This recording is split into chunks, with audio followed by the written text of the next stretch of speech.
Thanks. I will hand over now to Professor Partha Ray. Sir, are you here, Professor Ray?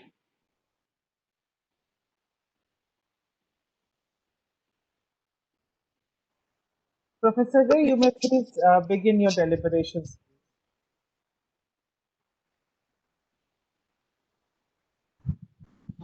Has he been logged out? Yeah. I don't think no, so. he's there. You can see. No, he's very much there. Yeah, he's there.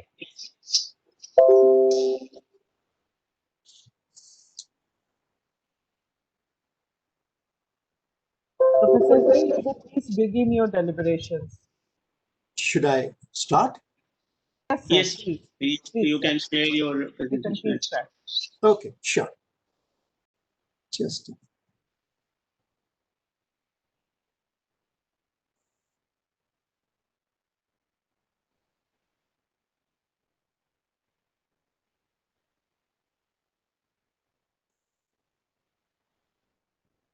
Am I audible and visible? Sorry, there was a delay on my part, but there was a power cut. Oh, absolutely, sir. You're totally audible and visible. Yeah. And your presentation is visible, absolutely. Okay, perfect. So, good morning, friends. Great to be here in this difficult time. I have been asked to play the role of an economic astrologer, which I'm not. So, pardon me for being so upfront at the beginning that I don't have a parrot through which I can control everything. Okay, so what I'm going to do today is talk maybe around 20 minutes or so, that I'll try to give you a sense of the India and the global economy, and from there go ahead to speculate and perhaps ask our collective parrot to pick up the card which will going to dictate us the rupee-dollar exchange rate. Now, as we understand this difficult time, this is one such time when the management guys call it VUCA moment. It is volatile, it is uncertain, it is complex, and it is ambiguous. This is a classic syndrome of what Donald Rumsfeld have said. This is really unknown word. We had no clue. We had no clue that we are going to do. Okay. Now, what I'm going to do, as I said earlier, I'll talk very little bit of global economy, a little bit of Indian economy, and then come to rupee-dollar exchange rate, the sense that we tend to get. And I mean, these are itself one can talk of something like 10 hours on each this module. So I'll be hugely very brief on those. Coming to the global economy, we know we are not in good times. So if you, look at the Johns Hopkins medical side, the number of COVID cases globally is about to touch 25 million at any point of time. Of course, this is led by US, around 5 million, Brazil, around 6 million, I would say, Brazil 3.8, India comes 3.4. In terms of death, of course, India's number of death as a percentage of population is low. And in fact, among the epidemiologists, there is a little now that what explains India's rather low death number is purely in terms of globally. Now, this affects us all. If you look at the history in terms of major pandemics, when the COVID crisis began, this was not that a great crisis, but over the last 2, 3, 4 months, it has turned out to be a huge crisis. And please remember, this is the first global health crisis. Why do I say underline the word global? See, if you think of the bubonic plague, the people used to get transported only in ships. So only those people who will go from a plague infected area to another area are going to be affected. But in this case, because the world is much more globalized, because the labor is much more mobile, because there are tourists everywhere. Therefore, this, in that sense, it is the first global health crisis, and it shows limitation of modern medical science and public health facility. In this case, the economic impact will be there in both Main Street as well as the Wall Street. Was a distinction being, you have seen the global financial crisis of 2008. There it came essentially from the Wall Street to the Main Street. In this case, you expect it to happen from the Main Street to the Wall Street, in the sense the death number will be reflected, the medical expenses number, the extent of pandemic, all will be reflected ultimately in terms of perhaps in the financial markets. What are the broad channels? Channels of cost, loss of human life, associated health cost, huge burden on exchequer all over the world. There is fiscal stimulus. There is, of course, stoppage of production, low demand. Corporates are hit adversely, by which I mean most of the corporates are hit adversely. You can, of course, pick up and choose. There are corporates who are actually, favorably influenced by this crisis. And initial gloomy mood in the financial market, banking sector hit adversely, huge burden on monetary authorities. Let me come with that background, the global growth. And lo and behold, this is the IMF's number released in end June, early July. So look at the 2020 number. Can you imagine, in terms of 2020, this is a much more crisis than the global financial crisis. In case of global financial crisis, if you look at the world growth number, this is around 0. Now the world growth number is almost touching -4%. So this is a much more fearsome crisis than earlier. Going into more detail, country specific, these are the IMF projection of June 25th. The next number will be available sometime in September. Look at it. The most important thing is a 2020 column.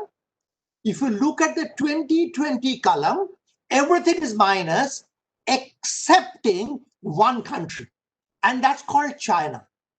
China's growth rate is, at least by IMF forecast, and not that they're always right, number of cases they also went wrong. It turned out to be +1%. Everywhere this is minus. You can't imagine when was the last time United States had a growth rate of -8%, France -12%, Spain -13%. Even by IMF forecast, India's growth in 2020 is going to be -4.5. The riddle here, this is the Main Street. In Main Street, you had a major crisis. Let's look at what's happening to the Wall Street here and there. Interestingly, as you all know, that till about April, there has been a huge nosediving of stock prices, both in Dow Jones Industrial Average as well as the BSE Sensex. Now, something happened in April 2020. Then after that, there has been a revival in the Wall Street. So in other words, after April, the Wall Street and Main Street got hugely disconnected. And what's the clue there? In order to understand that clue, we need to look at that. Please do remember that all over the world, there was huge monetary and fiscal stimulus. Now, when you say monetary and fiscal stimulus, please understand that these are not costless. There are costs associated with it. For example, if the government wants to spend more money, there could be crowding out, there could be huge interest burden later. In case of monetary policy, as you understand, in this country, the Reserve Bank of India is hugely torn between the tension of growth and inflation on the one hand, and the other thing, what's called the impossible trinity. In a broad sense, that's an open economy and closed economy consideration. How much has been the fiscal stimulus? Interestingly, India's pure fiscal stimulus has not been much. These are initial numbers of 1.1%. The latest calculation, this will show as 2%. So the 10% number that you are aware of is fiscal stimulus plus monetary stimulus plus credit guarantee.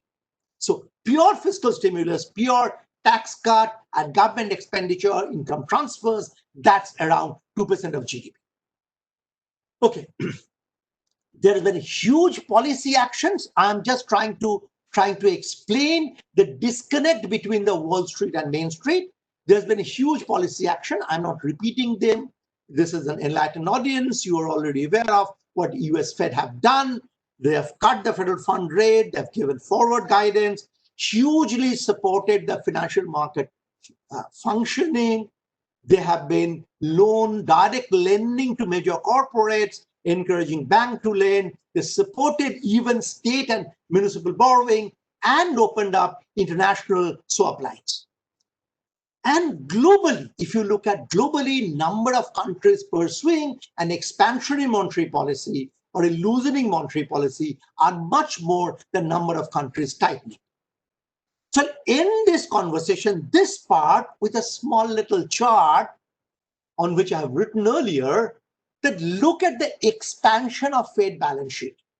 So if you think of just the 7 months, January to July, around 2.9 trillion of US dollar has been injected. So why the disconnect between the Wall Street and Main Street? Because the big dad of the global financial architecture, the US Fed, have supported by printing, figuratively speaking, 2.9 trillion within just 7 months. That's a clue of the disconnect between the Main Street and the Wall Street. Going to a little bit of more country-specific details, I won't spend much time, but suffice it to say one interesting thing. When it comes to 2020, this is the Economist magazine's forecast. Their forecast, it's much more aggressive, much more pessimistic than the IMF forecast, and there India's number, lo and behold, minus 8.5. I don't exactly remember over the last 50 years when India's growth rate was minus 8.5. Even in the peak of 1991 crisis, India's growth rate was 1.8%. Even in the peak crisis of the earlier IMF loan of 1981, 79, 80, this was around minus 5%. So minus 8.5%. If it actualizes, it's difficult. Now, what's more interesting, however, when it comes to exchange rate, and that's exchange rate is essentially the last column, you get a very mixed picture. Percentage change on years ago, you get number of negatives, number of deep depreciations, no doubt, in this group of countries like Argentina, Brazil, Chile, Colombia, Mexico, Peru. These are all big negative, but other countries, there's not very big negative. Even in case of India, the number is just minus 3.1. In case of China, it's essentially still an appreciation. So therefore, please do remember that this bleak scenario in growth rate does not necessarily lead to a bleak scenario in the Forex market. The way the Main Street and Wall Street are slightly disconnected, similar way the Forex market also does this connection, maybe get extended. Okay, what's happening in India? In India, of course, it was a multi-layered crisis. But please do remember one thing. Suppose there is no COVID. Till even then, we are experiencing something like 8 quarters of falling growth rate till March 2020. So till March 2020, I would expect COVID has not come. This is still very low. We have done economic stimulus. The total could be as much as 11%, but I've said pure fiscal is something like 2.5 to 2.8%. And if this IMF number of 4.5 comes in, this is lowest since 1981. So last 40 years, we have not seen a growth rate like this.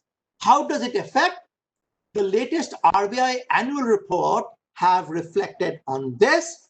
They have given at least the basic scenario.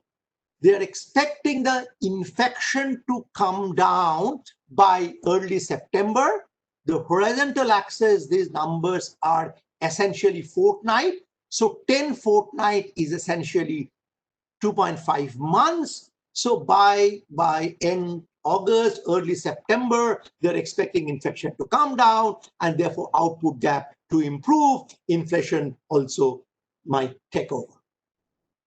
So which way we are expecting the US dollar INR? As I said, in terms of exchange rate, this is one of the most difficult things to forecast because it depends on various things. It depends on inflation, interest rates, speculation, change in competitiveness, relative strength of other currencies, your balance of payments position, government debt, extent of recession, and central bank intervention. In the current case, hugely number 9 is a major player. Number 9 both here in India and number 9 in US, namely the Fed intervention. So please do remember, in the current scenario, number 9 plays a major role.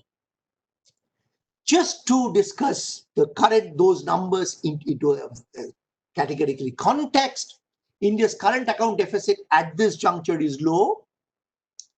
The financing of current account deficit, in 1920 is different than now. In this case, there is a difference as far as financing is concerned. Portfolio flows at least have come up because, of course, if the liquidity Fed injects 2.9 trillion within the first 7 months, then some part of that liquidity will come elsewhere as well, including India. External commercial borrowing, there's a lull. And RBI has played different roles in terms of foreign exchange purchase and sale.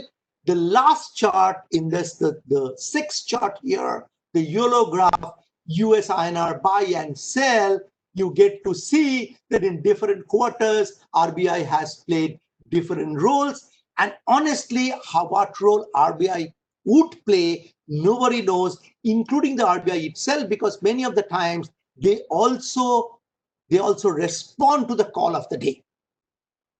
So in this scenario, I have what is happening elsewhere. This is, you realize this is happening to the US Euro exchange rate, and this is what is happening, Chinese renminbi US exchange rate. You understand, you are aware of those kind of trends.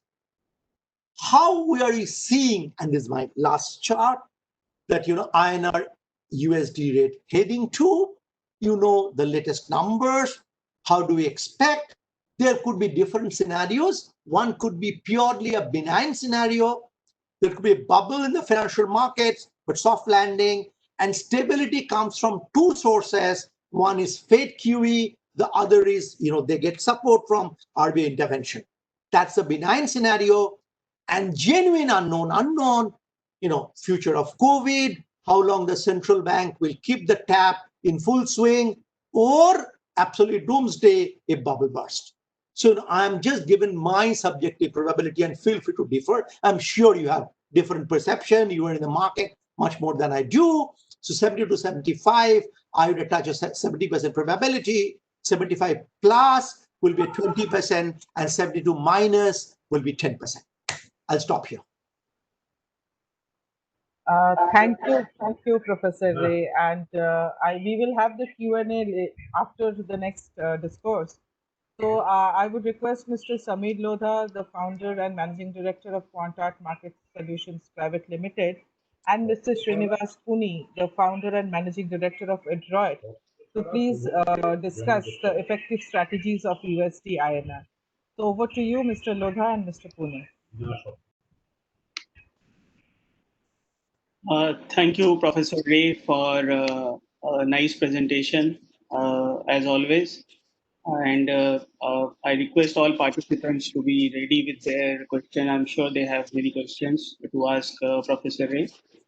After this session, after our sessions together, you can ask all the questions.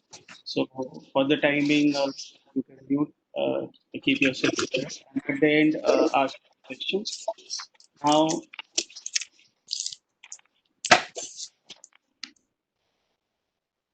is my screen visible? Absolutely visible, Mr. Ray. So we will start quickly because we have limited time and we want to cover a lot of ideas, a lot of strategies which are working well in the market. We will try to be practical, taking clue from Professor Ray's presentation that whether rupee goes to 75 or 72 or 78, in each scenario, how can you be the winner in terms of cost saving, profitability management, and distribution is what we would like to cover. So some of the ways cost saving is possible, I have tried to cover through 5 case studies. So let's start with the first one. We have seen in our observation 95% of the companies get charged a higher rate. Can I request everyone to put it on mute? Or we have seen 95% of the companies get charged a higher rate by the bank uh, on their regular FX dealings. Now, this includes surprisingly very large companies as well. So it is wrong to assume that large companies are not charged a higher rate. We have been a banker for over 10, 12 years, so we obviously know the other side of the story as well. And based on that, we can say often finance team of the company is not even aware that they are being charged a higher rate, or they don't know how to get the rates further down, or they are a bit more trusting, simply trusting to the bankers, whom they talk to on a day in day out basis. Uh, that's that's the reason. The difference can be 1 paisa to 50 paisa on simple FX transactions, and it can be between 5 basis point to even 100 basis point for swaps. This rate difference is true for all kinds of dealings. The day-to-day dealing of cash, spot, kind of conversion to one-off dealing of options and swaps. It's 12 hours. Now, does it help to have a Reuters or a Bloomberg screen?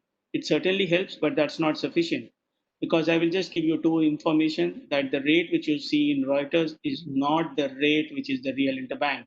There is something called a D2 and a D3. D2 is Reuters show only to the bankers, not to the corporate. Why? I don't know. It's understandable that there is some motive there. Even in Bloomberg, you see the bid offer which is being there for the volatility of options is not the correct bid offer which is there in the market. So I'm saying having a good screen is not sufficient. It's certainly useful. Now, there are hidden margin in the OTC market. So how this margin come? One is trending. So if you are an exporter, the bankers know that you are an exporter and your rates are trended lower. When you ask for an interbank, your rates are trended lower. And if you're an importer, then your rates are trended higher. So that's one way. Then obviously bluffing the interbank using the relationship angle. Uh, and if, most of the time, if you do not have much of choice for one-off dealing, the bankers know about it. And in case you do not understand much, that's even bigger risk. So these are the reasons why these hidden margins are there. And how can you improve yourself? So I would say first is to have the information, knowledge, and the calculator. You should know how the market works, how the calculations are done exactly. You should have calculators for, you should know whether it's a linear interpolation, non-linear interpolation, how it works, bid offer calculation, cash term calculation, option calculations, swap calculation, everything you should know well. And it's not rocket science, so all it requires is a bit of focus, and it's worth it. Second is you need a resolve that yes, I need to save cost. No, that I'm sure you will have, because no one likes to be taken for a ride. You need to have a efficient strategy about how you want to negotiate that quote at a particular time, compare once in a while, One few difficulties which you may have, that you may not actually have a choice. Let's say you are dealing with only one bank or two banks at maximum. So you are forced to deal with a bank. In that scenario, you can do a bit of bluffing that I have a choice of other bank, something like that. Or you can say that my audit is raising question on me. We went to an industry forum and everyone is charged lower and I was charged higher. So please reduce my cost. That kind of strategy also you can take. And while dealing for one-off transactions, let's say a swap or something, in addition to having a calculator, etc., try to have a bit of a cold and nice approach. That is, like instead of discussing too much on related subjects, you just say that, okay, you quote the best price, I'll give you, no problem. That kind of, but a cold and very objective approach, so that the relationship, soft story angles will not work out. I mean, this is something where you can certainly save cost. I will repeat, howsoever good treasury you are, and even if you believe that you are doing a great job on this aspect, please revisit yourself. There is certainly a way to save cost here.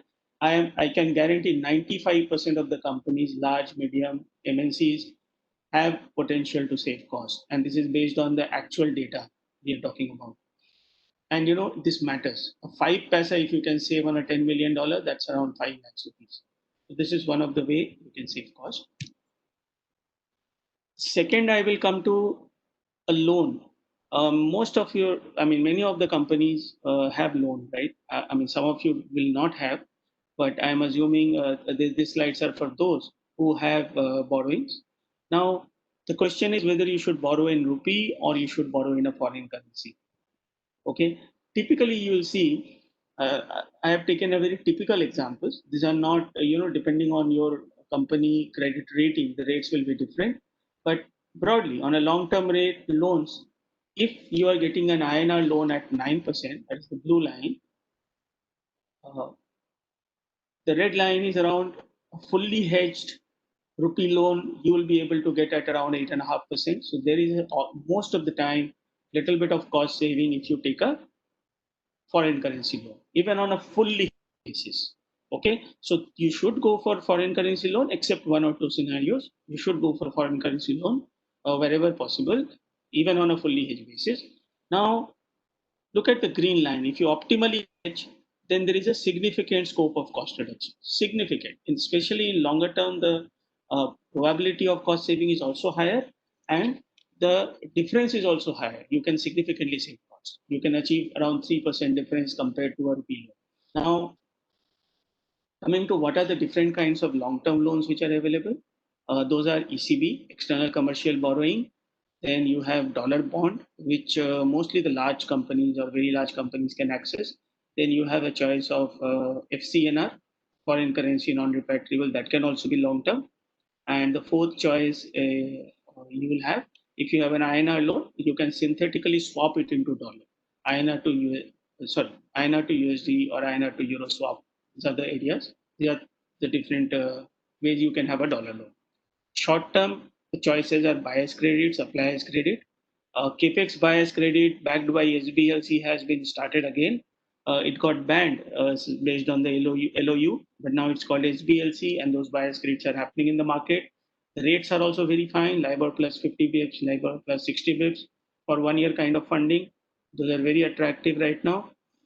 Short-term funding can also be through PCFC for exports and what FCNR. Now, if you are eligible for interest rate subvention scheme of government, then you should never take PCFC. You should only take PC rupee, because you will be eligible for subvention only if you take PC rupee. No other scheme can replace the savings of a subvention scheme. So you can always take a subvention and the forward benefit through hedging, and that will be better than your PCFC savings. Okay. If you have any question or doubt regarding this, please note it down. We will discuss at the end. But this is a very, very important guidelines. On the long-term loan consideration, see, I can talk a lot on the same, but we have limited time. So I'll briefly say that when you have a choice of different LIBOR, 1 month, 6 months, or 12 months, or 3 months, you should choose 3 months LIBOR. because of a LIBOR basis, your cost will be lower when you hedge it fully or partially. Second, which banks you should approach for a ECB borrowing? You should approach banks like DBS, Standard Chartered, Citibank, and foreign banks, or even ICICI Bank, Axis Bank, etc. But a bank whose own borrowing cost is at high borrowing, a bank who is borrowing at a high cost will not be able to lend you at a good rate. Take an example of Yes Bank or something. Okay, I'm just taking some names because that's practical. So there's no point approaching a bank like Yes Bank for an ECB. You have to approach a foreign bank whose own borrowing cost is on the lower side, and they should be able to lend you at a good rate. You Euro JPY kind of offers negative interest rate, but be a bit careful when you take those loans because Euro and JPY are G7 currencies. They are fully capital account convertible currencies. So there is no, like RBI very aggressively intervenes to manage the currency. The ECB or JGB, Japanese bank, they will not be that aggressive. ECB or BOJ will not be that aggressive in managing their own currency. They will. It's a free float. It can move 10%, 20%, 30% in a year, by definition. So you have to be a bit careful. I'm not saying you should not take. Next, in these currencies, most of the time bankers will say that no, you will not get the benefit of a negative interest rate. You should try to negotiate hard because uh, there has been instances we have seen some companies have got negative interest rate benefits in India, in Delhi. So if you negotiate hard, you can get this benefit. Okay. When you hedge an ECB, you have a choice of fixed or floating. I mean, rupee loans are typically monthly and linked to a floating rate benchmark of the country. But ECBs, when you hedge it into a fixed rate ECB, a fixed rate rupee loan, that's fixed. So through using OIS or INBMK, you can actually convert from fixed to floating, etc. That's another choice you have. I will take example of some of the rates which are there, some of the choices. In the previous slides, I mentioned about optimally hedged foreign currency loan. So, what is an optimally hedged foreign currency loan? Coming to that, so let's assume you have an ECB which is LIBOR plus 200 basis points. If you hedge fully for 5 years, your cost will be around 8%. Okay, CCS is cross currency swap, LTFX is long term forward contract plus interest rate swap. Both are full hedge. Long term forward FX plus IRS is also full hedge. Cross currency swap is also full hedge. In fact, LTFX plus IRS may give you a few basis point better rate if your opportunity cost of funding is a bit on the higher side. Okay. Now, this is 5%, but if you do the same hedge for 1 year, it's 6.85%. That's because Indian interest rate curve is quite steep as of now. So you have a choice. Instead of hedging for the full 5 year, you can hedge for 1 year and then roll it over. You can roll it over. So you get a good rate for first year, and you can hope some interest rate cut will be there during this 1 year. And whenever this hedge cost for the 1 to 5 period comes down, you can hedge at the end of 1 year. That's a choice. Second, call spread. It works very well for call spread. It has a good track record. Many companies, including Tata, Reliance, Birla, conservative companies, have done this structure. For the longer term, it works well. So what is this product? So right now, dollar rupees, let's say is 78, 74. From 74 till 90, you take the protection. If at the end of 5 year rupee is 91, then that 1 rupee is to your account. If you take this risk that I am hedged till 90 and not beyond 90, your rate of hedging cost comes down from 8% to 6%, 2% savings. Okay, this most of the time works well. Same thing, you can do it for 1 year. Here, your cost will be 5.85%. In this option, if rupee appreciates to 72 or 71 or 70 or 69, the benefit is to your account. There is no obligation which you have. So your rate may further come down if that's what happens. There's another option which you can use, which is out of the money call option, where your hedging starts at a far off level but it's there till the end. After, there is no limited protection, it's an unlimited protection. So for example, for 5 years, you take a plain simple call option at 90, or for 1 year, you take at 78, your cost will further come down. And you, if you take 1 year, you have a choice of rollover at the end of 1 year. This strategy works well as well. So if your strategy is a bit dynamic, that is, you're monitoring closely and taking a corrective action whenever required, then your performance will be better. However, if you don't want to do that, then you can do a hold to maturity kind of structures like call spread, OTM call, which will require limited monitoring. You should certainly use hedge accounting, hedge effectiveness principles, for if you're doing an ECB hedge, to avoid P&L fluctuations. Okay, for a CCS, LTFX plus IRS, certainly this will help in your in avoiding P&L fluctuations. All the fluctuations related to MIFOR changes or volatility changes will go to OCI in the balance sheet, and it will not hit your P&L. P&L will remain stable. Even for call spread structure where your protection is still 90, we have seen auditors allowing in multiple cases that this will be considered as a hedge till 90, and based on the intrinsic value, the gap will go to OCI, P&L will remain relatively stable. It will be hit only by the hedge cost. So this is something which you should discuss with your auditor. Though different auditors have different views, but there are multiple instances where call spread has been allowed for a well effective hedge. Now I will take example of a case study of a company where many companies also try to think in a way that if I am hedging, I should benefit by hedging. Otherwise, why should I hedge? Okay, my objective is not purely risk management, but if I am hedging, the promoter or the owner will ask a question: what is the benefit by doing this hedging? Why should we do this hedging at all? So this is an example where a company wanted to save something through hedging. Now I'll just quickly take you through this case study. This company saved consistent quarter on quarter savings for 7 quarters, 6 quarters, and now this is the 7th quarter going on. uh, this is a smaller company, but same principles apply for larger organizations also. The 84 lakhs of forex savings came consistently quarter on quarter. The average hedge outstanding during the period for the company was 1 million only. That was the only hedge which were outstanding for this savings purpose. And the saving was around 135 paisa, which is 1.85% per dollar. Low risk strategy because you are not doing too much of hedging. Okay.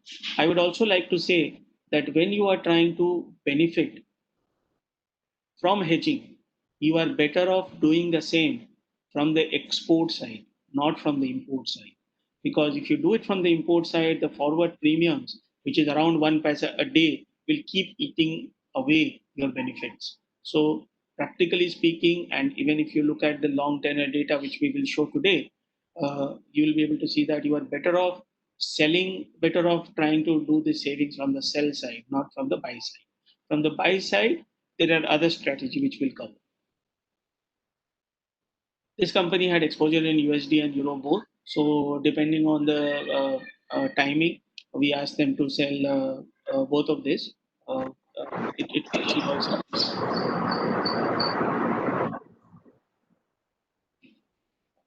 The company engaged most of the time.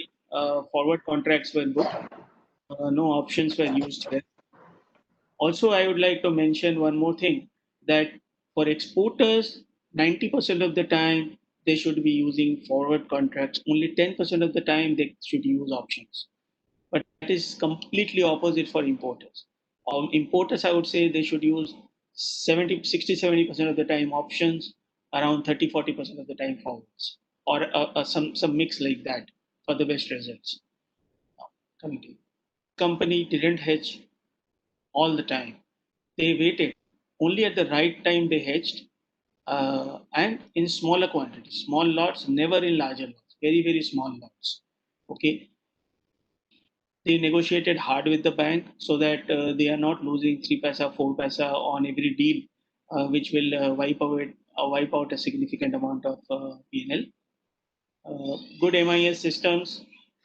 They utilized the contracts when it was the right time, and this discipline formed of hedging helped them to save cost.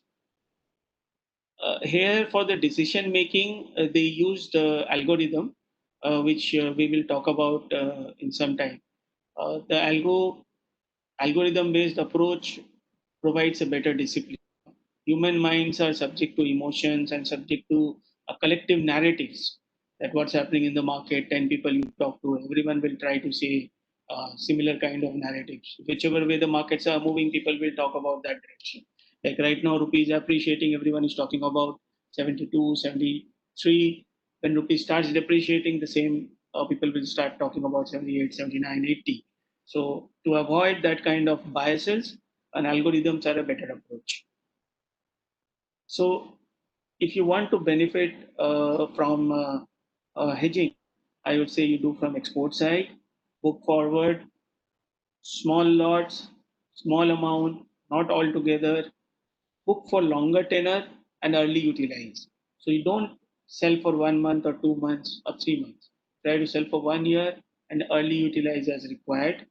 That strategy works better because you get some time to improve your hedge rate or to or your view to out. You are not under stress. Uh, so that's an export case study. We will take another case study for exporters where the objective is not to benefit from hedging, not to earn profitability from hedging, but to improve the budget rate. That is a more of a risk management or more to meet the budget rate. Like right now, USDINR is 73.5. This solution, if someone tells you that for this next 7 months, we can achieve you can achieve 77 of your budget rate, and for the next year you can achieve 80. You'll say how is it possible? Okay, but if you actually follow the hedging in a very disciplined manner, this is something which you can achieve. Why? Because the forward premiums are favoring you. If you look at 1 million for this 19 months, the average forward premium will be around close to 3 rupees, a little less than 3. So 76.25 is your average. And if through your hedging you can outperform by 3 to 4% per annum, then your average is something around 79. And that's what it is. 77 and 80, the average is around 79. So this is possible. If you carefully do it, you can outperform the forward by 3 to 4%, and that should be good. See, they, through your observation that dollar rupee was $1 equal to 1 rupee in 1947, and today we are at 75. Uh, unless and until our inflation matches US inflation, which is very unlikely, most likely we will be going to 100 in some time, or at least I would say 90. Unless the whole dollar system collapses, which is a topic in itself. And to put it briefly, my view is that dollar system is not collapsing anytime soon because US is just too strong an economy, controlling 40% of the global wealth. So in a scenario where dollar rupee is going towards 90, 100 slowly, you will get benefit from the depreciation also. Okay, so how will you achieve this? First, high hedge ratio helps. So here you will try to hedge a bit much more aggressive. The earlier case study where you are trying to benefit, you will hedge less. Here you will hedge more. So if rupee goes to 72, you have 5, 6, 7, 8, 10 million of hedges, which will give you 10 lakhs each. So 1 crore, 1.5 crores of profit, which will improve your average for the near months. And whenever the depreciation happens, you may have to cut a bit of hedges very fast. Okay. So again, here also you can take help of an algorithm, which I'll just come to. So this is an algorithm which we use, and this, we tested, uh, we keep testing and we tested many rules. Is there a magic rule which can predict a dollar rupee, based on the data that before there is a crisis in dollar rupee, we will come to know. So which one will work well? So this is one of the algorithm which we use, and it is a trend following algorithm. Trend following means it will try to assume the way the dollar rupee is going, that is the trend. So if from 76 it is moving towards 75 half, 75, it will assume that that is the trend. And if the trend changes, then at some point it will say that now the trend has changed and now it will go in this direction. It's not a range based model. Range based models are sell high, buy low. This is buy high, sell higher, that kind of approach, trend based. So see this has given a very good signal for exporters in this move. While honestly speaking, personally, I'm a very conservative, so I also didn't uh, wanted exporters to sell too much when rupee was 75 or 75 half. But this algorithm has given a very good signal. So because the trend was downwards, so algorithm said if the trend is downward, it will go further down. So you keep hedging high as an exporter. Now, whenever the trend changes, like see, let's say here the trend changed, the hedge ratio for exporter came down. Hedge ratio for exporters came down, and actually dollar rupee also kept going up at that point. This I'm talking about the COVID situation time. It gave a good signal. So it's a trend following model. You can improve this by having a base case minimum 50% edge. From 50 to 100, you use this. You also apply a bit of judgment with it and make it more reasonable to implement. But take advantage of a rule, take advantage of an algorithm. That is very, very helpful. Instead of asking only views of people, it is important to have a rule uh, which is non-emotional and helps well. I'll take example of an importer's case study, and these are real examples, which I'm taking. All the examples which I'm taking are real examples. This is a case study of a large petroleum importing companies who have only imports, no export. They keep importing and paying in dollars. The bills are around 3 months down the line. They have to make payments, mostly 90 days. For the last few years, they incurred a consistent cost of around 20 to 30 crores on annual basis for FX, whether it is through hedging or by keeping it open because of the depreciation. But last year they achieved 13 crores. Why they achieved 13 crores? Because they started using options. Now, for exporters, I say that try to use options only if required, like maybe in times like this, when rupee dollar is at 73 half. But for importers, options are very, very important. You should use that. And to use an option, I would say you should understand it well. Without understanding, do not use options. So, what are the different options which you should use? Plain call options. Strikes can be different: at the money spot, out of the money, forward strike, seagull option, or a capped forward, which protects you up to a range. So, like instead of 74 to 80 taking an unlimited protection, the way it works is that you take 1 rupee protection, seagull option, 74 to 75, 74 to 76, and you get the benefit till 73. That kind of option. The cost is lower than the forward premium, but your risk is what if the upper level is broken? If it goes beyond 76. So for that, you have to monitor it very well. This is what this company did. They hedged using Seagull. They kept monitoring the upper level. Whenever they saw risk, they converted the Seagulls into forward. Plain call also they used with monitoring, timely conversion into plain forwards. They had high hedge ratio, not a low hedge ratio. Hedge ratios have been in the range of 70 to 100%, not like 30-40%. Not a good amount was kept open. Okay, a good amount were hedged. Daily review, at least 10 minutes of review by senior management. The CEO himself took interest. He understood, he took interest. That is very critical. If not every day, at least senior management should be involved so that the decisions are better, everyone is onboarded, and the company can take the right decision. They again used an algorithm plus judgment for the decision making, and they had a floor hedge ratio. Their hedge ratio never went below 40-50%. That was another thing. So when you are doing options, you should be understanding and following things I would like you to understand. One is you should have access to a calculator. You should know what delta, gamma, vega, theta means. Very, very important, because a delta of an option is the forward equivalent. So you should know how the delta moves. Very, very critical. You should know how the mark to market an option will change. Monitoring mechanism. Daily, what if I convert the option now into forward? How will it work? That is something which is important. Understanding of the volatility surface and implied volatility, and how the volatilities change over time, whether it is mean reverting or not. It is important to spend some time and learn this, then get into option. But it will be certainly rewarding, is what I can say. If you can save crores in your company by learning this, then why not? It's something. Now I would hand over to Srinivas for discussing some past data of dollar rupee, and also a value at risk kind of model which you can use to optimize. Srinivas, Yeah, yeah. Am I audible?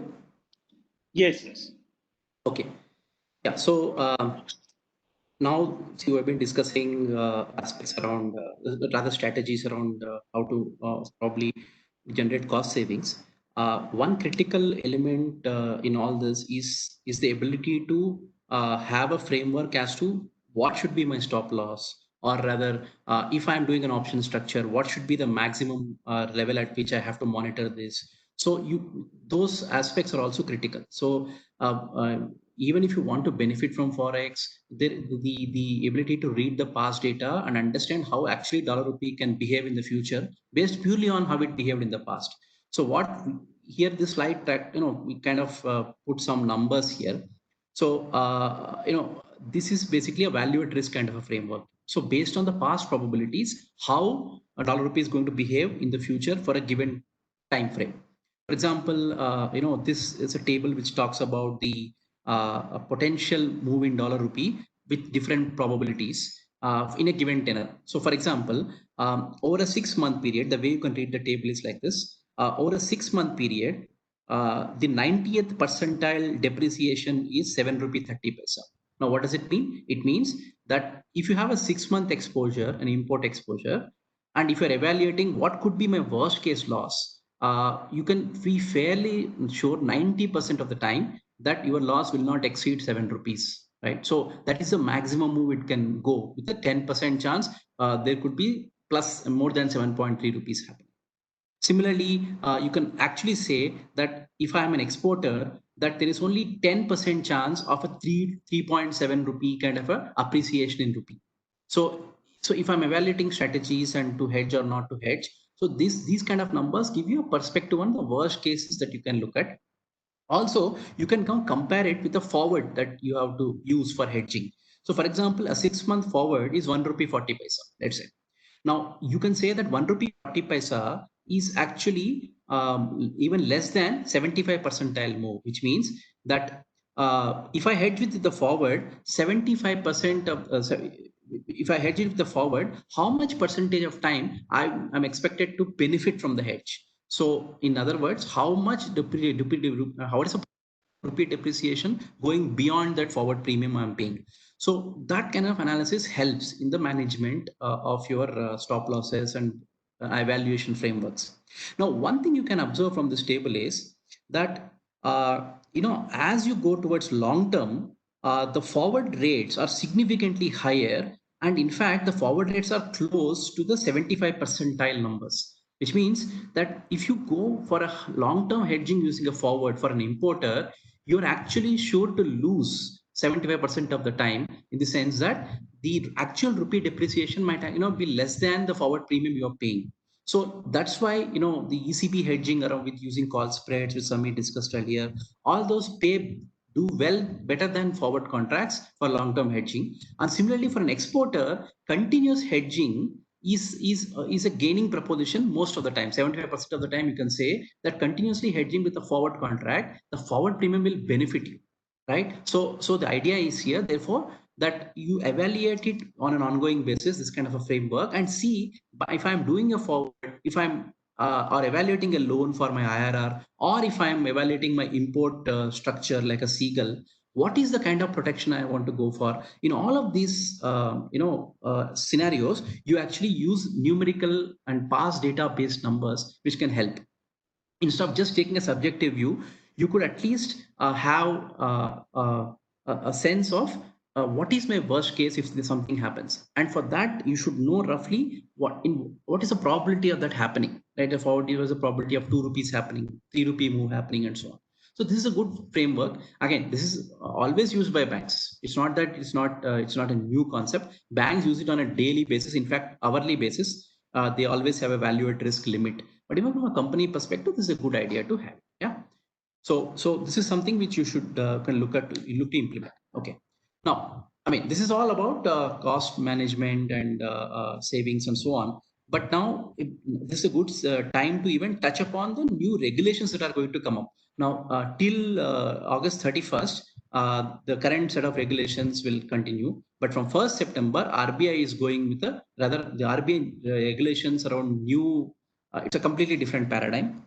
Those are going to be implemented. So there are a lot of differences from the current regulatory paradigm. So we wanted to focus maybe 5-10 minutes on just talking about the regulatory aspects, which will be relevant in this hedging. So the first major change is that all companies will be classified into retail customers and non-retail customers. Now, retail customers are non-retail customers are those who have a net worth of 500 crores and above. So, a lot of companies who earlier could have, what is the difference between retail and non-retail? That is on the product flexibility. What product can you do and cannot do? Now, a lot of companies now suddenly will find themselves classified as retail companies, and large companies continue to be under non-retail and hence have more flexibility. So the first thing that you have to remember is for retail companies, there are only few products allowed now. Plain call and put options you can do, and products called call spread and put spread, and you can do swaps, plain swaps you can do, and what is called a cap floor. It's like an option on LIBOR. Only these you can do. For non-retail customers, the sky is the limit now. All products which were not even allowed in the current regime will now start to apply. So things like exotic options, barriers, knock-ins, knockouts. There are so many new options which can be now introduced in the market, and which are actually very good from a risk management and cost saving perspective.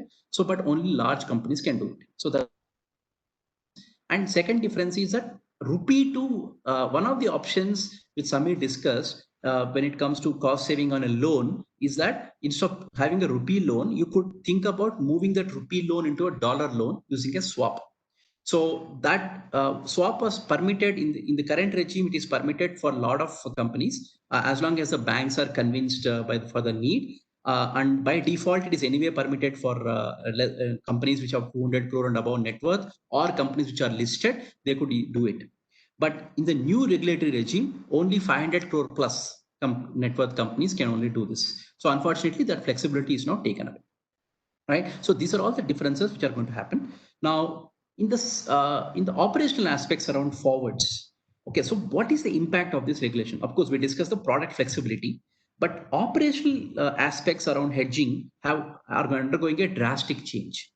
Now, in the current regulatory regime, there are two facilities which can be used for hedging. One is a contracted exposure, which is based on your underlying documentation. Once you have underlying documentation ready and in place, and you're able to prove the underlying through a document, you can freely hedge, cancel, rebook that forward contract or any hedge. Now, second is the past performance limit, which is the current rule that based on your past 3-year data, export import turnover, bank will allocate a limit to you. Within that limit, you can hedge without any underlying documentation proof, and you can freely cancel and rebook within 75% of that limit. You could do that.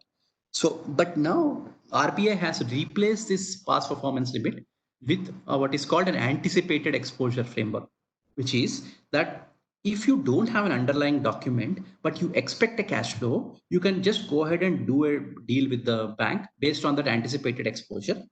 Now the rules are that you can freely cancel and rebook this particular contract any number of times, but if there are gains in this cancellation, that gain will not be passed on to you till you demonstrate the underlying cash flow for which you book the deal.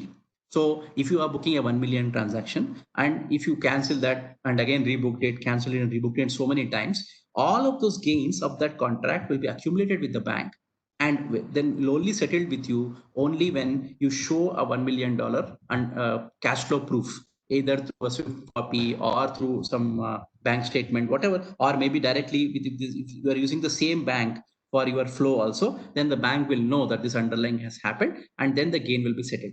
But losses, if any, will have to be settled upfront by you. So now this will actually significantly change the way some of the hedging strategies of some companies are going to work. So if you have a 5-year cash flow, which you are rather 1-year cash flow, which you are expecting, and you use instead of 1 year forward, I use a 3-month forward rollover. All of those rollover cash flows will not be paid to you. If they're gains, they will all be kept with the bank till you demonstrate that cash flow, right? So the what is going to happen is that you are the monitoring requirement from the company side also is going to increase. You have to keep track of which contract has been cancelled, rather which anticipated exposure has been cancelled, and if a cash flow comes against which anticipated exposure I want to demonstrate this cash flow. So all of those have to be now put into place even in the corporate end. And another one good flexibility which has come through is that till in the current regime, forward contracts or any contract which is meant to hedge loans, ECB hedging kind of forwards, for example, they were not allowed to be freely cancelled and rebooked. So if you cancel a forward for a 5-year ECB repayment and you cannot rebook it till the 5-year ECB becomes a 1-year ECB. So you have to wait 4 more years. In the new regime, that requirement is gone. So you could freely cancel and rebook even ECB hedges. So that gives a bit more flexibility in terms of ability to manage long-term loans and cash flows much better, and also ability to dynamically manage this in much regulatorily free manner than the current regime. And finally, this one good news for corporates is that all the documentation requirements which were there which are there in the current regime, which is for example a statutory auditor certificate, past performance limit certificate, all of them are gone. So no longer these certificates are required. And you can freely, banks will rely on the company's declarations if need be for taking calls around all of these aspects. So that's one positive thing about it. Documentation requirements are much simpler now. So in net, there would be for some set of companies which are greater than 500 crore net worth, there is much more flexibility now in terms of the risk management strategy products they can use. But the losers are those companies which are between 200 crore to 500 crore net worth, because there the flexibility actually has come down in terms of the products which you can do. Some of the products like Seagulls, range forwards, they have been taken away. Similarly, rupee to dollar swaps, they're all taken away. And companies less than 200 crore net worth, with net worth less than 200 crore, they are again benefiting, because in the earlier regime, they were only allowed to do a call option or a put option, plain options. Now they can also do a bit more, advanced structures like call spreads and put spreads. So there is some flexibility benefit for them. So broadly, this regulation is going to hit from 1st September. And this is something which you have to be geared towards. That's also another a change. It's a major change, and there will be a lot of hiccups in the first few weeks. But you also have to tailor make your hedging strategy to the now new regulatory regime. So that's all I had to say. Yeah, thank you. Thank you, Mr. Lodha and Mr. Puni. We would now open the floor for Q&A. So if you have any questions to any one of the speakers, I would request you to please unmute yourself and raise your hand.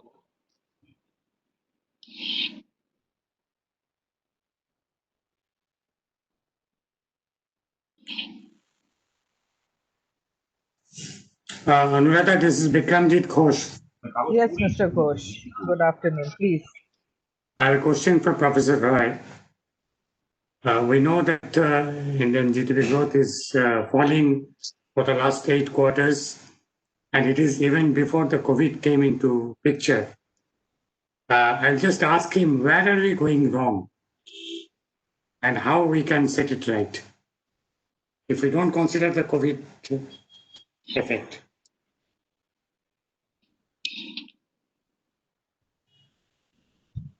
Professor Ray, if you may please like to take the question.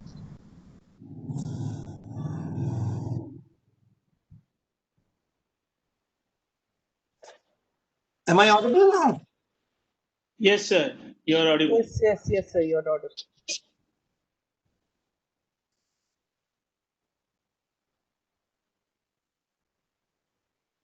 Now you are not, sir. Sir, are you not have able put to. yourself on mute. So if you could please unmute yourself. It's showing. Now you are audible. I'm audible. Okay. So Mr. Ghosh, that's a motherhood question in some sense. And what happened? You know, I'll purposefully, for want of a better term, I will have political branding of things. In terms of pure growth rate, the PA1 regime was great. Then came the global financial crisis. We suffered. 2 years, we achieved high growth rate because of fiscal stimulus, and everything went wrong in terms of pure fiscal numbers. Then by the third year of UPA2, things were starting going wrong. Around that time when India came, though there are some problem of comparison with the new national accounts number, the initial 2 years was perhaps better, good. Then came at least 1 or 2 shocks. First shock was the demon, and the second shock was GST.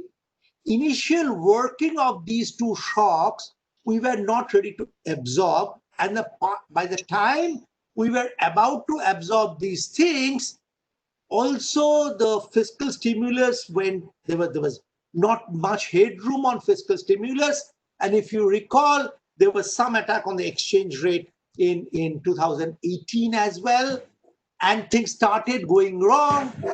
And we had an inflation targeting central bank.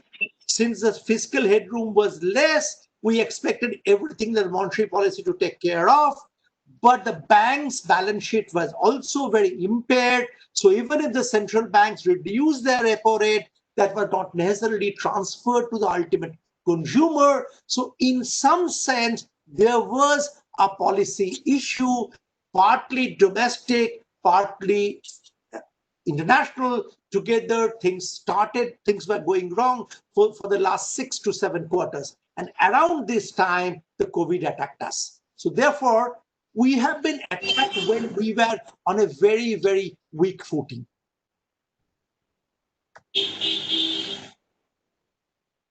Okay, I thought I've tried to reply you. How can we do things to go better? I mean, that answer, I think Ahmed is already starting doing it, but whether this is too little, too less at this juncture, or appropriate, only time can tell. Okay. Thank you, sir. You're welcome. Thank you, sir. You're welcome. And I'll just have one question for Mr. Lodha and Mr. Srinivas. You had a nice presentation about the forex risk, how to manage forex risk for companies. Now, for companies whose export proceeds are not on firm debt, what is the best strategy? I mean, for booking and rebooking, there will be some costs. So what is a good strategy for companies who are like project exporters where there is no firm date of collections of the proceeds or even import payments? What can be the best strategy? Okay. Certainly we can answer that, because this is a scenario comes up many a time. And so what you can do is, there are 2 ways. One is you have a tentative date. One strategy is you book for the tentative date and then you roll it over. We do not suggest that strategy. What we suggest is you book for a much later date. Let's say you are anticipating something at the end of 6 months. The most likely there will be a bit of delay, that 6 months will become 9 months or 8 months, or even if it becomes 3rd month or 4th month, you hedge for 10th month, 12th month. So your premium will be for the 12th month, and when your proceeds come, you do an early utilization. So it is always better to hedge for much longer and early utilize the same. You do not pay any extra premium, it gets adjusted. If you have paid, then you get it back. If you have received, then you have to give it back. So it is better to hedge for a longer date and early utilize. That is if you are using a forward. If you are using an option, then it is just the other way around. You should hedge for a shorter date and then roll it over. Because options you cannot early utilize in a linear manner. It is a non-linear payoff instrument. So it is better you use for a shorter tenor and then roll. Does Okay. that? Yes, yes. Thanks a lot. Nice. Any other questions, please? If you may please ask questions. Good afternoon, Mr. Srinivas. Yeah. Afternoon. Mr. Venkatramanan, I have one question. My imports are 20% of the total exports. Okay. My imports are 20% of the total exports. Yes. What is the best strategy we have to follow for taking up the forward cover, or whether to go on the spot? And you give me a suggestion, please. Sure. So before even we go into forward is good or some other thing is good, first thing you have to decide on is whether you want to follow a net strategy, net risk management, or gross risk management. That is, you want to keep your export separately and import separately and manage them, or you want to put together the two and then manage only the net export. Okay, net if you take it is the net. What will happen? Yes, so net export. So effectively, what the two aspects? One is because it is net exports, we would obviously recommend a forward cover most of the times, because forward premium is always in the favor. Now the only here is that whenever there are imports and exports, you have to be very careful about the timing gaps. So okay, payment happens, automatically your exposure will increase because that import which was hedging that export is away, gone away now. You have to be careful whether you want to increase the export hedge at that point in time or not.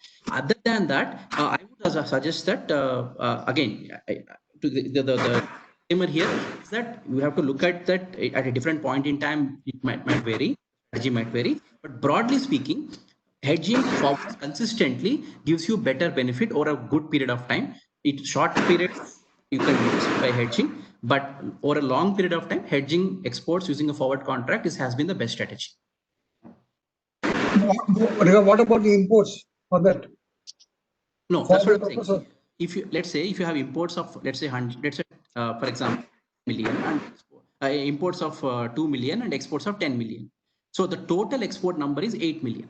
So your exposure you can monitor is for 8 million, where you're netting off this 2 million import with the 2 million export that you're expecting. Only 8 million could be your exposure, and then you manage that 8 million only, rather than manage separately.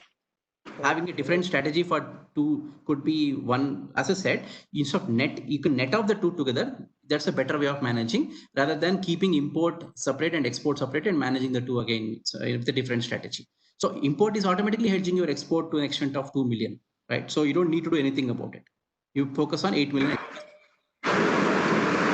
Okay, thank you. Thank you. Any other questions, please? Please go ahead.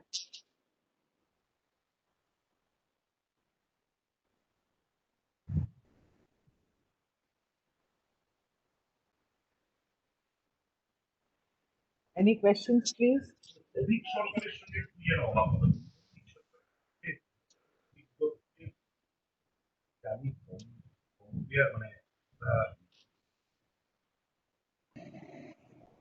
Srinivasan, this is Krishna from Tega. Yes, Hello. please. Yeah. So same. I'm continuing the same question which gentleman asked. What should be the policy in case my import is 10 million and export is 2 million? Again, what I said holds here also, that it's a decision point. It is not that this is the only strategy. It's a decision whether you want to manage import and export separately. If you want to manage them separately, you can, but it will increase your monitoring risk, because both have to be handled separately. But if you say that you want to net off the two together, then your import will become net import. So you have to manage the net import. For net imports, as Samir was suggesting, that forward generally tends to underperform as a strategy. We seagulls and opportunistically managing those. So option-based strategies are better if you want to save cost on imports. But if you have a but it's a choice. You want to manage import and export separately, you can always do that. But I would suggest that if you are risk averse, you want to manage them, put them together, take the net number, using options. Oh, thank you very much. I would add that you can make a nice MIS where month-wise export-import numbers are there. You get the net number, and then on the net number, you use some forward. Like right now is a good time for a forward, but then there are better time. Then there are times for options also. You should certainly understand options and start using options. It may take some time, but you should do that effort of using options with an import. Thank you very much. Thank you very much. Won't be able to clear. Yes, any other questions, please? If you may please ask the questions, that would be great.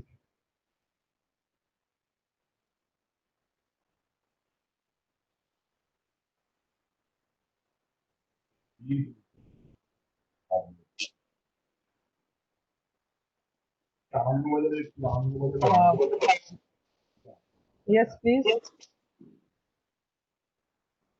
Mr. Lodha, I think the presentations were so self-sufficient that people do not have any questions.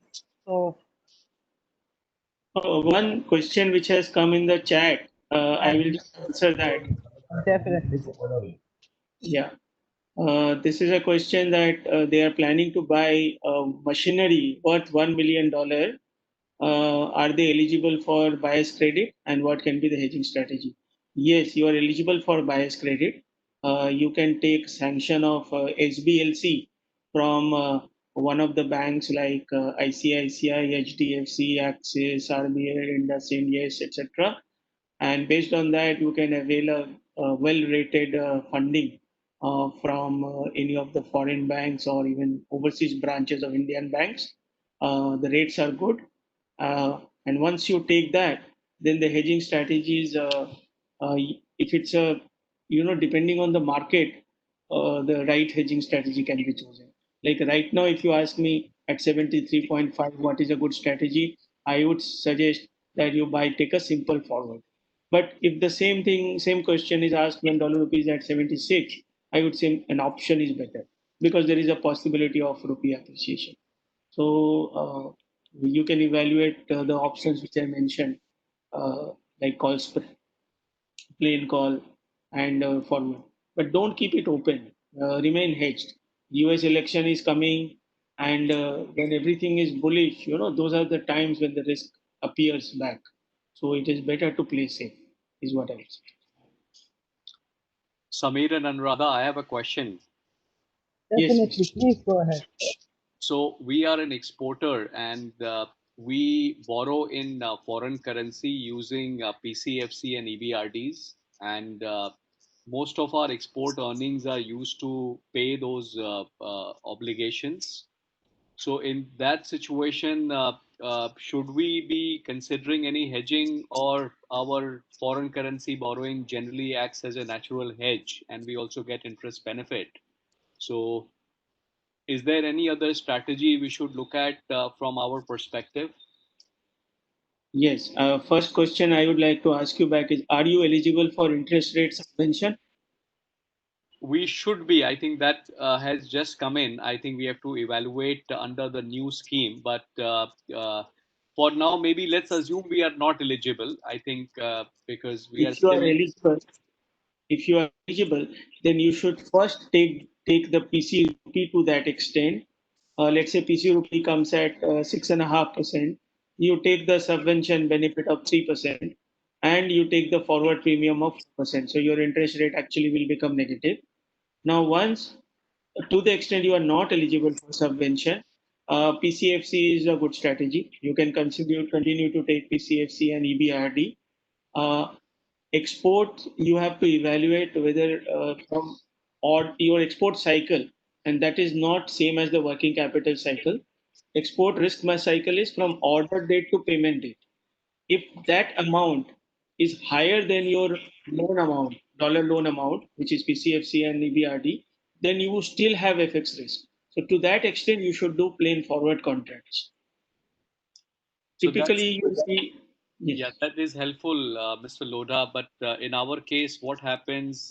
We do have some amount where the export receipts are more than the PCFC and EBRD, but the timing of that is uncertain, uh, and uh, and that's where I don't know if there are any strategies No, which can help there, us. there, there, Mr. Jalan, there it is very nice and simple strategy is you book for 1 year. You book for 1 year. When rupee dollar is at 74, you get 3 rupees premium, you book at 77. During this 1 year, any point of time, you can use this contract by adjusting the premium. So timing mismatch can be very comfortably handled with this longer term. Even if you have a certain time, I still advise that you book for a longer tenure because it gives you flexibility. Like you book at 77, let's say after 3 months, because of the US election, rupee actually goes to 76. Then you don't use this contract. You use the market rate. And then when again you need to use this hedge, you use it. So book for a 1 year, whether it's an export contract or an import contract, book for 1 year, early utilize whenever you want. Per month premium is broadly constant, 25 paisa per month. So when you book for 1 year, you will get 3 rupees premium. If your money actually comes after 4 months, that 8 months premium you give back to the bank. So that should be good enough. Thank you, Mr. Lodha. Thank you, Mr. Jalan. Any more questions, please? Mr. Lodha. Yes. Yeah, Neeraj Mundra this side. I have a question. And this is regarding we are planning for the expansion of say 20 million INR, and out of 20 million we are planning to borrow from bank 10 million, and the transaction the time for this expansion is close to 2 years, and after 2 years we start getting say 10 to 15 million export receipt at that particular project. So I just wanted to understand for this 2 year, we should go for ECB or we should take the INR loan. Am I audible? Yes, you are audible. But Yes. ECB minimum maturity has to be 3 years. Average maturity has to be 3 years. So for Okay. these 2 years, you can consider this is when you are talking about expansion, I would assume it's a capex. So you can Yeah. avail bias credit, which you can take up to 3 years. You should take bias credit, and after that, when you are doing a long-term finance, you can consider ECB or some kind of dollar loan, or you can put it as a natural hedge against your exports in terms of whatever the loan is. But the So mo- but the maximum in that case we cannot get the bias credit for such capex. No?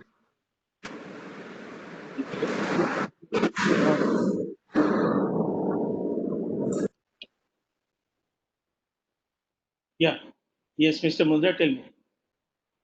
Mr. Samir, normally whatever capex we will do, that the maximum procurement will be happen from India only.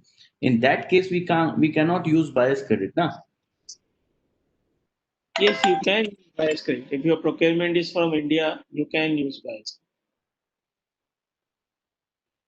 But Samir, the question is, well, let me. Okay, okay. You are saying that, sorry, it's a rupee purchase. Yes, yes. Oh, okay. See, if it's a rupee purchase, I think one thing you have to evaluate is uh, depending, of course, and new regulatory regime again, things are going to change. Depending on if you are allowed to do see, you have an export at the end of 2 years. So there is a inflow. Now you are taking a rupee loan. Now, actually speaking, the choice you have is you can take the rupee loan and then sell those export receivables to generate that, so that you are hedged. That's one option. Second option is you take a dollar loan as a hedge against the export, right? These are the two choices you have. Now the dollar loan, obviously buyer's credit is not a scenario because it's a low cost loan, but it's not possible in your case. So the option therefore is to look at short-term term loans like FCNR based, but they're costly. So it's a choice of what it's a valuation of what is your rupee rate and what is your dollar rate. There are dollar loans possible for that maturity. Banks will give a dollar term loan in India, but you have to evaluate whether you have to actually see the cost numbers and see whether comparatively which is cheaper and go for it. And then if you're taking a dollar loan ultimately, then export become a natural hedge. If you're not taking a dollar loan, then you make sure that you actually hedge those exports to generate some hedge cost benefit to the forward premium. So both Can we take ECBs for, say, we are taking ECBs for 6 years? Can we hedge those ECBs for 3 years and later on we can say okay, it would be naturally hedged? We don't want to hedge for the next 3 years. Is it possible? No, if you already have a cash flow which you're expecting, though you might not have booked it maybe in your actual formal books, but let's assume you have actually an economic cash flow coming, right? It's an economic risk. So till 2 years or till 2.5, 3 years, there is anyway no risk for you, because ECB is if we take an ECB for 5 years maturity and you actually have a repayment risk at the end of that period, but you have a cash flow which is offsetting it till at least 2 years. So till 2 years, you don't need to hedge. Beyond 2 years, you obviously have to hedge that ECB because it's a natural hedge till 2 years. Also, I'm assuming that you will not have a ready order with you right now. So, like ready export order, you will not have. It is just an anticipation of exports. So, in that case, you should not assume that you have the order in hand. In that case, a capital account transaction and export should be considered separately. It is not necessarily a natural hedge. Okay. So One more question. It's a choice of, is from Mr. Datta of Edcons, where having only one bank and the bank dictates the term, the company has exports in Europe. Mr. Datta, it is not difficult to negotiate rates, even if you have only one bank. What you have to do is use different strategies, as I discussed. You can say that the other banks are coming to us, and we are getting these alternative quotes. There are many. You can give a letter. Those things you can do, and certainly on a 100 crore export, you can save significantly. So, and you start the negotiation process, and hopefully you can contact us if required if you face any difficulty, but I would say you start off, it will not be too difficult.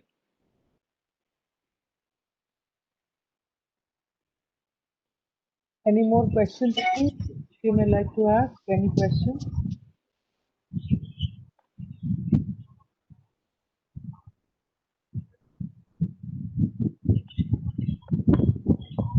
Hello. Yes, please. I want to ask a question with Samir sir. That how to save cost on client basis payment. We have only one bank, and we are only doing interest around 50 million monthly basis.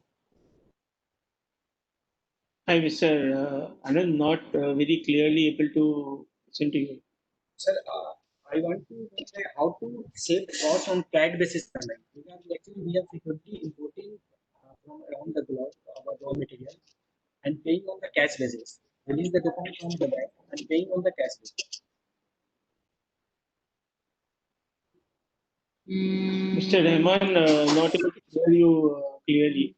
Mr. Rahman, if you could please repeat the question. Even I Mr. was Rahman, not can you able to write hear. the question in the chat box? Okay. Meanwhile, one question has come which you'd like to answer. What is the margin that bank keeps when they fix the spot rate. Typically, the margin should be half paisa to 1 paisa, maximum 1.5 paisa. It depends on the size. Like Reliance Industries pays quarter paisa. There are many companies in Calcutta who pay quarter to half paisa, and there are some companies who pay 1 to 2 paisa. If your bill sizes are very small, then your costs will be later on the higher side. But typically, the margin will move between quarter paisa to 2.5 paisa. That is a reasonable margin. Thank you, sir.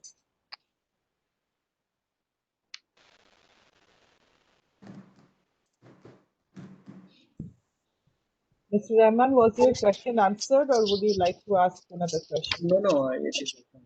I understand. This is only playing on the margin. Sir, I have one question. Hello, I am audible. Yes, you Yes. are audible. Sir, we are exporter.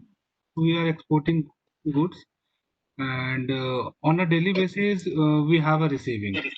But our bank is charging some margin and then convert the money when we have booked the forward contract. But we are not able to see. But how we track that he is charging whatever he is committed to us? How we track? Is there any way to track that they are charging 1 paise or 5 paise? Is there any way to track some cross way or audit part, something like this?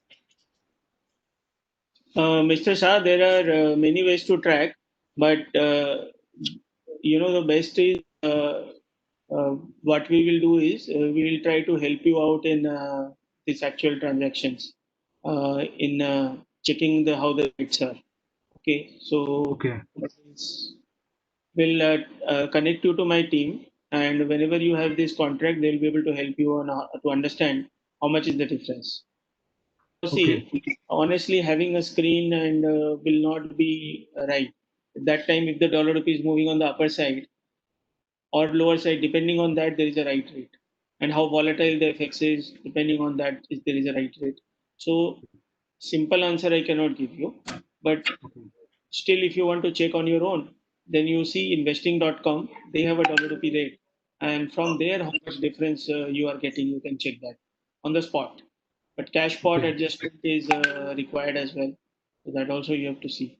Yes, we have some transaction on cash spot, but we are not able to cross check that whether they are charging higher or less. We are not able to. Just we are depending on bank. What he is charging, we feel that he is charging correct. That's what I say. 95% of the companies. Some people are aware, like you are aware of it, that you are being charged higher.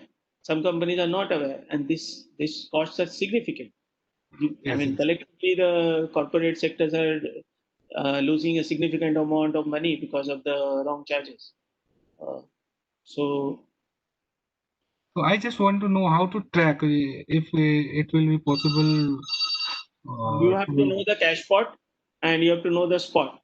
It is not, if you have these two numbers, then you can track how much you are getting charged. And the offer, whether if you are buying, then the offer will be applicable. If you're selling, then the bid will be applicable. You can check that. But how I get both this, because cash pot I get from bank, and how get I this spot?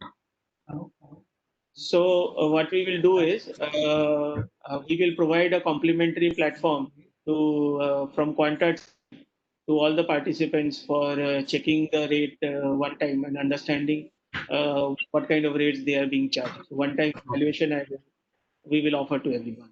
That's another question based on that. So Yes, that will be that will much help to us, and we will. Yes. Okay. Thank you.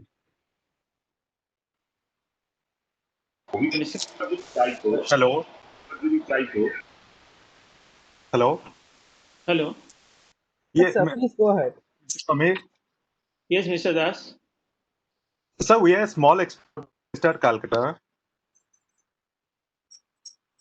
Yes. My question is how to choose a bank and how many we should keep and what strategy we should use for see and what frequently we should use that.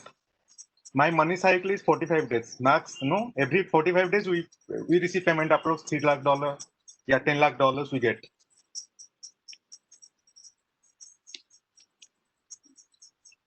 See, one simple strategy you can use to start with is hedge your 50% of your exposure. But that is just the beginning. You should use a forward contract with any AD category bank will be able to offer you any AD category bank. That is whichever bank you are using, they should be able to offer you forward contracts. You start with 50% hedging, but then you can use a strategy of hedging longer term and a variable hedge ratio. That is not always 50, sometime 50, sometime 100. Then you start judging the market. Start reading like Professor Ray's presentation, if you remember. There are 6, 7 parameters like RBI reserve, trade deficit, current account deficit, US interest rate. Yes. Based on these 6 factors, you try to judge the market. And based on your market sense, you vary your hedge ratio from 50 to 100%. Have a minimum hedge ratio, have a maximum hedge ratio, and start varying your hedge ratio between that. That should be useful. And forward contract, any bank will be able to give you. You have to ensure that you get the good rate. Because typically when you are doing it for the first time, banks will say that, they will try to charge a very high margin because they can sense that you do not know the rate. They'll charge you high. Yes, thank you, sir. Thank you.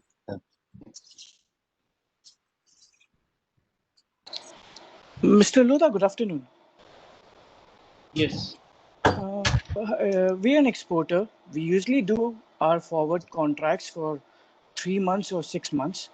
And when I do the forward contracts with the bank, I usually negotiate with the bankers looking at the rates in the currency derivative list in the NSE website. I just want to understand the rates in the currency derivative website in the NSE.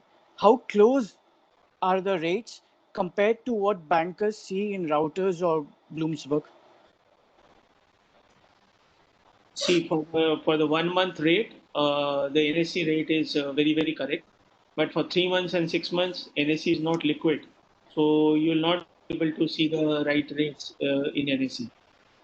For that, you have to use a forward calculator or something.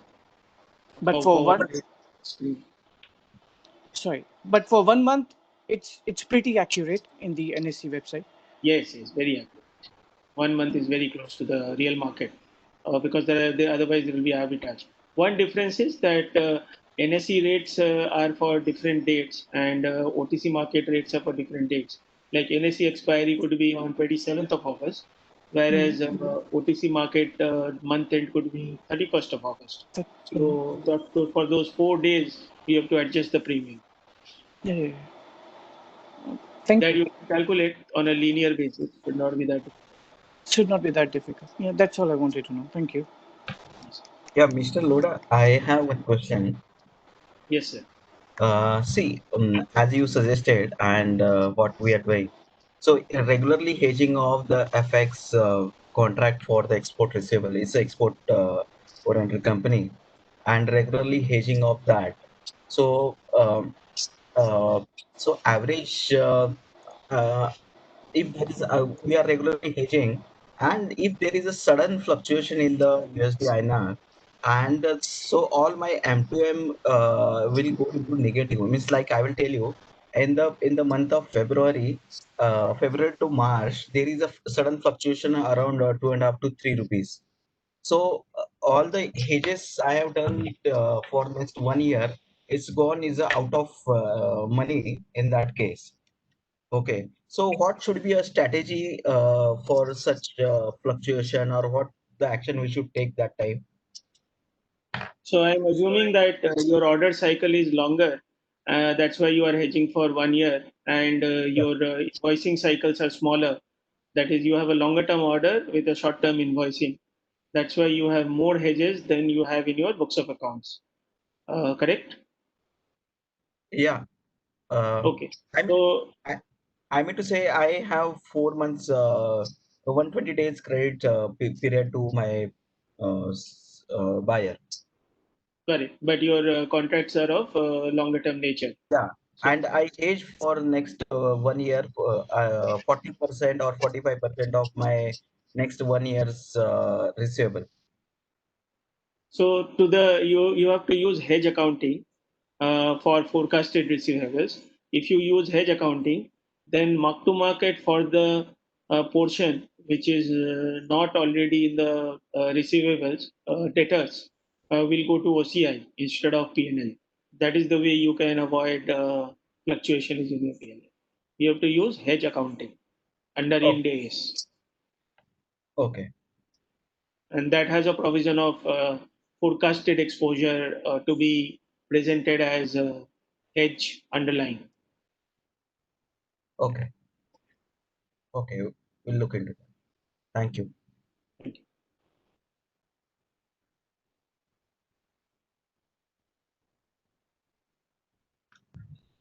Any more questions, please?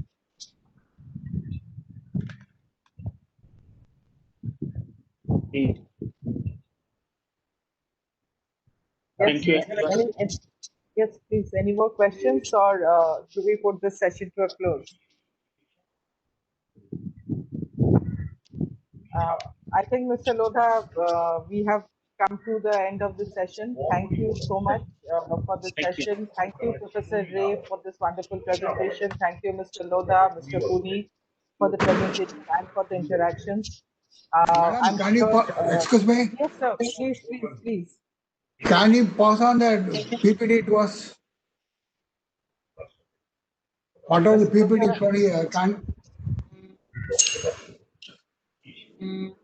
Mr. Lodha, Mr. Venkataraman is asking if the PPT can be shared.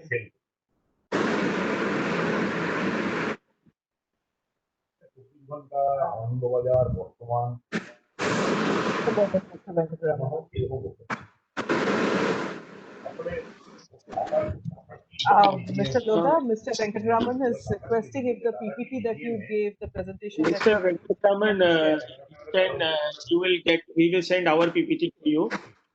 Professor Ray's presentation, I have to check with him.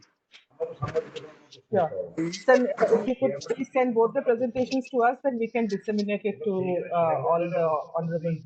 Yes, but I'm not sure whether Professor Ray will be share his presentation. Sure, if you could please, Our presentation we will share with the cost and everything. Okay, thank you. Thank you. Thank you. Thank you. Thank you so much, Mr. Lodha. Thank you, Professor Ray, Mr. Srinivas Puni. Thank you. And thanks to QuantArt also for supporting this session. Thank you. Thank you. Thank you very much. Thank you. Thank you everyone for taking time out on a weekend and joining. I hope it was useful. Thank you. Thank you. Thank you very much, sir. Thank you very much. Thank you, Mr. Lodha. Thanks once again. Have a great weekend, all of you. Thank you.